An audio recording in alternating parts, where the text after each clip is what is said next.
പ്രസിഡന്റായി ഡൊണാൾഡ് ട്രംപിന്റെ സത്യപ്രതിജ്ഞാ ചടങ്ങിൽ പ്രധാനമന്ത്രി നരേന്ദ്രമോദി പങ്കെടുക്കില്ല.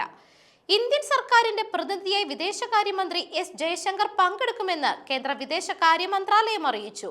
പുതിയ ഭരണകൂടത്തിലെ പ്രമുഖരുമായി ജയശങ്കർ കൂടിക്കാഴ്ച നടത്തുമെന്നും വിദേശകാര്യ മന്ത്രാലയം വ്യക്തമാക്കി. ക്ഷണമനുസരിച്ച് അമേരിക്കൻ ഐക്യനാടുകളുടെ 47ാമത് പ്രസിഡന്റായി നിയുക്ത പ്രസിഡന്റ് ഡൊണാൾഡ് ട്രംപിന്റെ സത്യപ്രതിജ്ഞാ ചടങ്ങിൽ ഇന്ത്യ സർക്കാരിനെ വിദേശകാര്യമന്ത്രി ഡോക്ടർ എസ് ജയശങ്കർ പ്രതിനിധീകരിക്കും.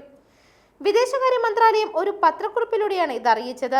ഈ മാസം 20-നാണ് ഡൊണാൾഡ് ട്രംപ് അമേരിക്കൻ പ്രസിഡന്റായി 2ാം വട്ടം സത്യപ്രതിജ്ഞ ചെയ്ത് അധികാരമേൽക്കുന്നത്. ജനുവരി 20-ന് അമേരിക്കൻ സമയം ഉച്ചയ്ക്ക് 12 മണിയോടെയാണ് ട്രംപിന്റെ സ്ഥാനാരോഹണ ചടങ്ങ് വാഷിംഗ്ടണിൽ DC-യിലെ US ക്യാപിറ്റോളിൽ ആരംഭിക്കുക. ട്രംപിന്റെ 2ാം സ്ഥാനാരോഹണ ചടങ്ങിൽ ലോക നേതാക്കളുടെ നീണ്ട നിര തന്നെയുണ്ടാകും. ചൈനീസ് പ്രസിഡന്റ് ഷീ ജിൻപിങ് അടക്കമുള്ള ലോക നേതാക്കൾ സത്യപ്രതിജ്ഞാ ചടങ്ങിൽ പങ്കെടുക്കുമെന്ന് റിപ്പോർട്ടുകളുണ്ട്. പ്രസിഡന്റ് തിരഞ്ഞെടുപ്പിൽ മികച്ച വിജയം നേടിക്കൊണ്ടാണ് ട്രംപ് വീണ്ടും അധികാരത്തിലേക്ക് എത്തുന്നത്. തിരഞ്ഞെടുപ്പിൽ ട്രംപിന് 312 ഇലക്ട്രൽ വോട്ടുകൾ ലഭിച്ചപ്പോൾ എതിരാളി ഇന്ത്യൻ വംശജയായ കമല ഹാരിസിന് 226 ഇലക്ട്രൽ വോട്ടുകൾ മാത്രമായിരുന്നു ലഭിച്ചിരുന്നത്. News desk മെഗ്നവിഷൻ.